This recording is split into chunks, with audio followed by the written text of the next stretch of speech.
بہت سمجھنے کی بات ہے۔ تو وہ کون سی آیات تھیں جن کا انکار کرنے کی وجہ سے عذاب نازل ہوا؟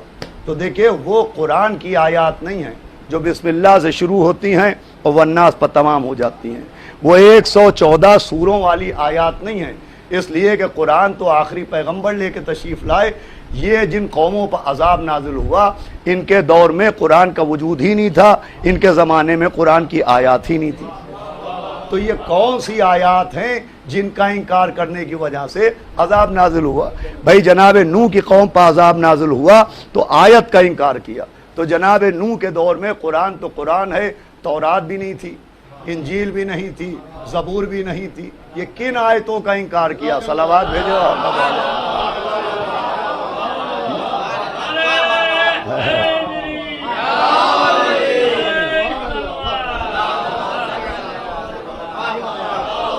بہت سمجھنے کی بات ہے۔ دیکھیے وہ کون سی آیتیں تھی جن کا انکار کیا گیا؟ بھائی قرآن تو پیغمبر لے کے آئے، قرآن کی آیات تو پیغمبر اسلام کے ذریعے مسلمانوں تک پہنچی۔ جناب نوح کے دور میں جو ان کی قوم نے آیت کا انکار کیا تو وہ کون سی آیت تھی؟ تو سورہ قمر کی جو میں آیت پڑھ رہا ہوں، اس آیت میں اس آیت کا پتہ بتایا جا رہا ہے۔ تو جو ہمارے یہاں اس آیت میں اس آیت کا پتہ بتایا جا رہا ہے جس کا انکار ہوا۔ اعلان ہو رہا ہے وَتَرَكْنَاهَا آیَةً، کہ ہم نے آیت کو نشانی بنایا ہے، وہ آیت جس کا قوم نوح نے انکار کیا تھا۔ اب وہ کون سی آیت ہے جس کو اللہ نے نشانی بنایا؟ تو علماء نے لکھا کہ وَتَرَكْنَاهَا آیَةً سے مراد خود کشتی نجات ہے، یعنی کشتی نجات کو اللہ نے آیت کہا ہے۔ تو جو ہمارے یہاں پوری توجہ فرمائیے گا، یہ جو کشتی نجات جناب نوح نے بنائی تھی، اس کشتی نجات کو اللہ آیت کہہ رہا ہے۔ اب قرآن کشتی نجات کو آیت کہہ رہا ہے اور قرآن لانے والا اہل بیت کو کشتی نجات کہہ رہا ہے۔ سمجھیے گا اس بات کو، بہت سمجھنے کی بات ہے، بہت ایک خاص بات تک پہنچانا ہے آپ کو۔ بھائی قرآن کشتی نجات کو آیت کہہ رہا ہے اور پیغمبر اسلام اہل بیت کو کشتی نجات کہہ رہے ہیں، تو اس کا مطلب یہ کہ کشتی نجات بھی آیت ہے اور اہل بیت بھی آیت ہے۔ اور ہمارے آپ اس کا انکار بھی آیت کا انکار ہے، ان کا انکار بھی۔ صلوات بھیجو محمد والا۔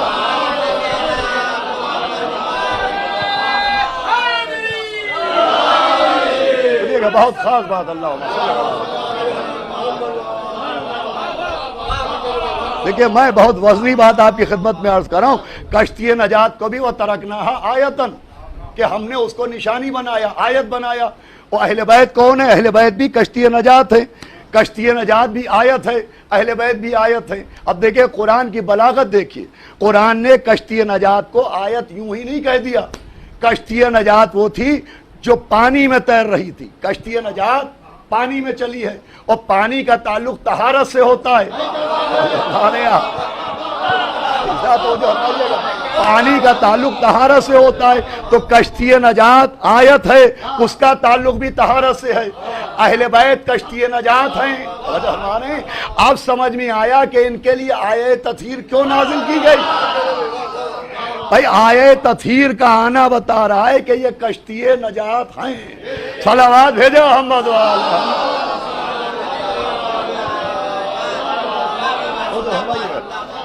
تو اب جیسے کشتی نجات آئے تھے، اہل بیت بھی کشتی نجات ہے، وہ بھی آیت ہیں، ان کا انکار بھی سبب عذاب ہے، کشتی نجات کا انکار بھی، پوری توجہ فرمائیے گا، سبب عذاب ہے۔ اب انکار کا مطلب کیا ہے؟ دیکھیں یہ بہت خاص بات ہے۔ بھائی کشتی نجات کا انکار بھی سبب عذاب ہے، اہل بیت کشتی نجات ہیں، اہل بیت کا انکار بھی سبب نجات ہے۔ اب یہ انکار اہل بیت کہتے کسے ہیں؟ اہل بیت کا انکار کرنا کہتے کسے ہیں؟ اس بات کو سمجھنا بہت ضروری ہے، اس لیے کہ جب آپ ملت مسلمہ کے کسی بھی فرقے کے آدمی سے بات کریں تو ظاہر کوئی اہل بیت کا انکار نہیں کرتا۔ بھائی آپ کسی مسلمان سے پوچھئے، مولا علی کو نبی کا بھائی سب مانتے ہیں، جناب سیدہ کو نبی کی بیٹی سب مانتے ہیں، مولا حسن مولا حسین کو نبی کے نواسے سب مانتے ہیں، تو اہل بیت کا انکار کوئی نہیں کرتا۔ تو اہل بیت کا انکار کہیں گے کسے؟ تو بھائی کشتی نجات کا انکار آیت کا انکار ہے۔ اب قوم نوح نے اس آیت کا انکار کیسے کیا؟ تو دیکھیے ایسے کیا. بہت سمجھنے کی بات ہے اور بہت قیمتی بات میں عرض کر رہا ہوں. جو کشتی نجات کا قوم نوح نے انکار کیا تو وہ انکار کیسے کیا؟ بھائی اللہ نے جناب نوح سے کہا ہماری کشتی بناؤ، تو کشتی نجات بند مکان میں نہیں بنی، کھلے میدان میں بنی.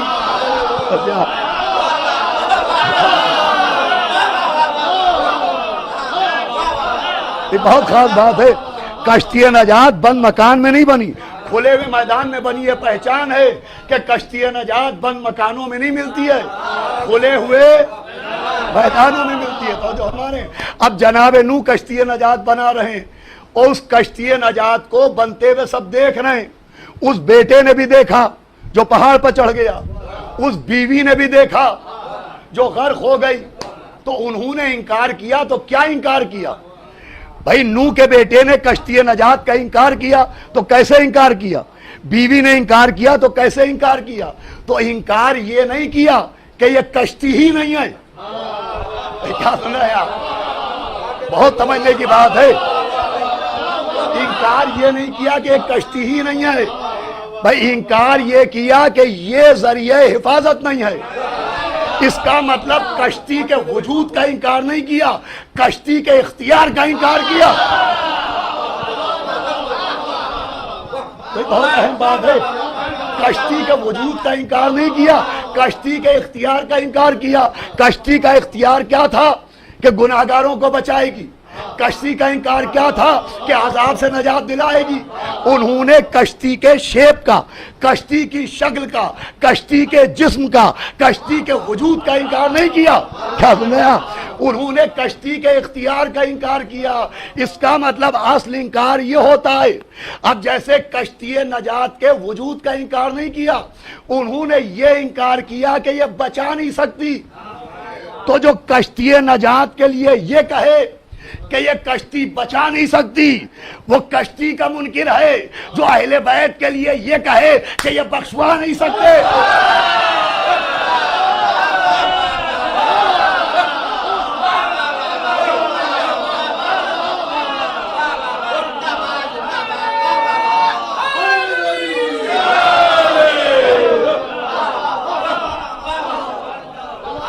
بھائی سمجھنا چاہیے انکار کہتے کسے؟ بھائی نوح کے بیٹے اور نوح کی بیوی نے کیا انکار کیا؟ کہ ذریعہ حفاظت نہیں ہے. آج لوگ انکار کرتے ہیں کہ اہل بیت ذریعہ شفاعت نہیں ہے. کیا سن رہے ہیں آپ؟ تو جو کشتی نجات کے لیے یہ کہے کہ ذریعہ حفاظت نہیں، وہ کشتی نجات کا منکر ہے. جو اہل بیت کے لیے یہ کہے کہ ذریعہ شفاعت نہیں. بھائی آج بحث ہوتی ہے اہل بیت گناہگاروں کو کیسے بچائیں گے. تو کشتی نجات نے جن کو بچایا وہ سب دودھ کے دھلے تھے.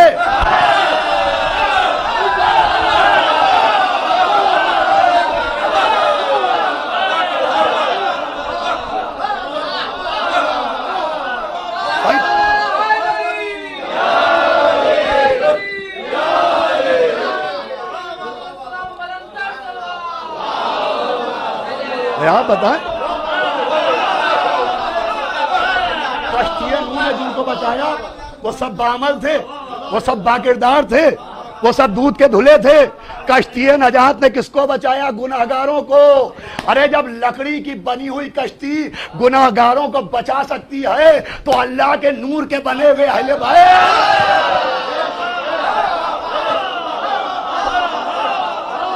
صلوات پڑھے محمد و آل محمد.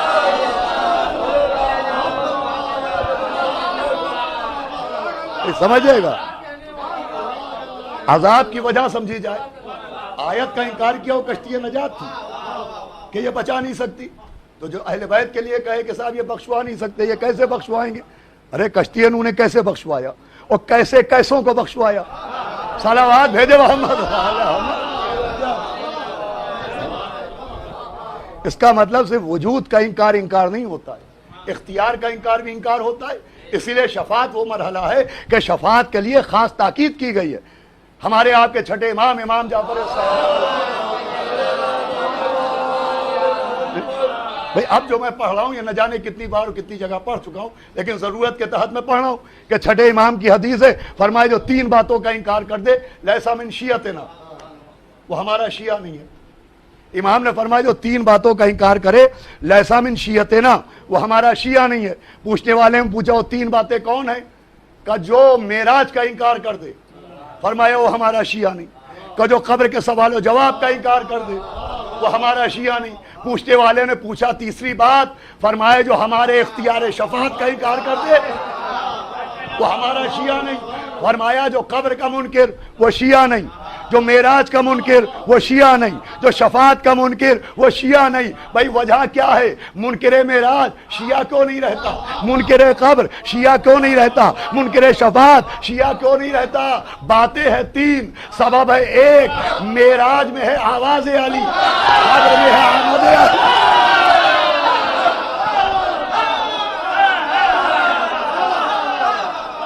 بھائی معراج میں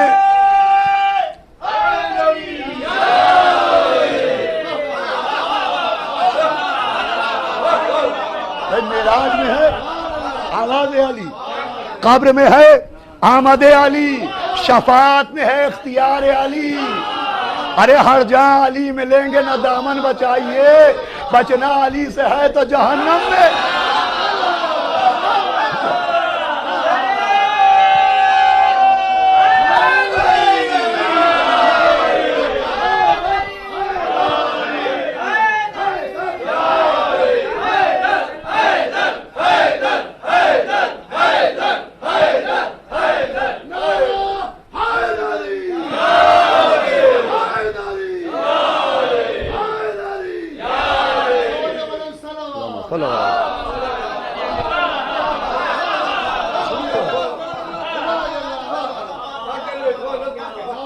شفاعت کا انکار اس میں کشتی نجات کا انکار ہے۔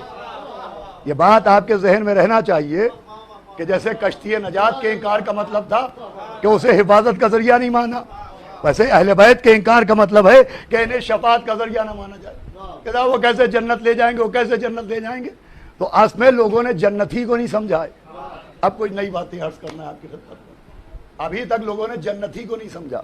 سب سے بڑی پرابلم یہ ہے کہ ملکیت کو سمجھے نہیں ہیں، مالکوں کو سمجھنے چلے۔ ابھی ملکیت کو سمجھے نہیں، مالکوں کو سمجھنے چلے۔ بھائی جنت کے اصول اور ہیں، جنت کے قانون اور ہیں، جنت کی آب و ہوا اور ہے، جنت کی فضا اور ہے۔ انشاءاللہ آپ کا دل خوش ہو جائے گا۔ جنت وہ ہے کہ جہاں کے لیے قرآن کہہ رہا ہے نہ جنت میں سورج ہے نہ جنت میں چاند ہے، مگر جنت میں روشنی ہوتی ہے۔ جنت میں چاند نہیں ہے، جنت میں سورج نہیں ہے۔ اللہ نے جنت کے لیے سورج کو خلق نہیں کیا، جنت کے لیے چاند کو خلق نہیں کیا، مگر جنت میں روشنی رہتی ہے۔ بھائی قرآن گواہی دے رہا نہ جنت میں سورج ہے نہ جنت میں چاند ہے۔ اللہ نے جنت میں چاند سورج نہیں بنائے، بناتا بھی کیوں؟ جہاں آفتاب رسالت جیسا سورج ہو۔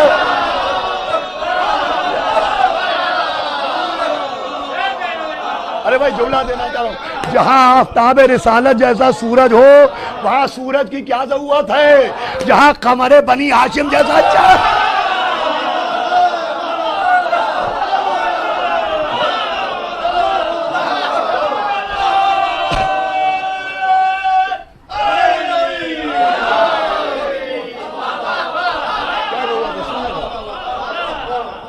انشاءاللہ دل خوش ہو جائے گا مولا کے چاہنے والے سن رہے۔ جنت میں نہ چاند ہے نہ سورج، مگر جنت میں روشنی ہوگی۔ میں روایت سنا رہا ہوں کہ اہل جنت دیکھیں گے کہ ایک دم سے جنت میں روشنی ہو جائے گی، تو اہل جنت حیرت سے فرشتوں سے کہیں گے کہ نہ سورج نہ چاند ہے، یہ روشنی کیسے ہو گئی؟ جملہ سنیے گا، خدا کی قسم یاد رہے گا۔ اہل جنت پوچھیں گے نہ جنت میں سورج ہے نہ جنت میں چاند ہے۔ امام فرماتے اہل جنت پوچھیں گے روشنی کیسی ہو گئی؟ تو فرشتے کہیں گے کہ ابھی مولا علی نے سیدہ سے کچھ کہا ہے اور وہ مسکرا دی ہیں۔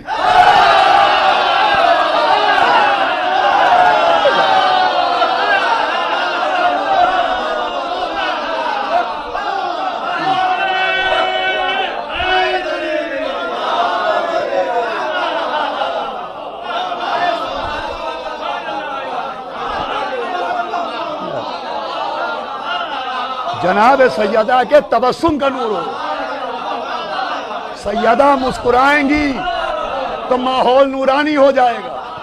بھائی جملہ دینا چاہ رہا ہوں، سیدہ مسکرائیں گی تو ماحول نورانی ہو جائے گا۔ اب سمجھے 9 ربیع الاول کو اتنی رونق کیوں آتی ہے؟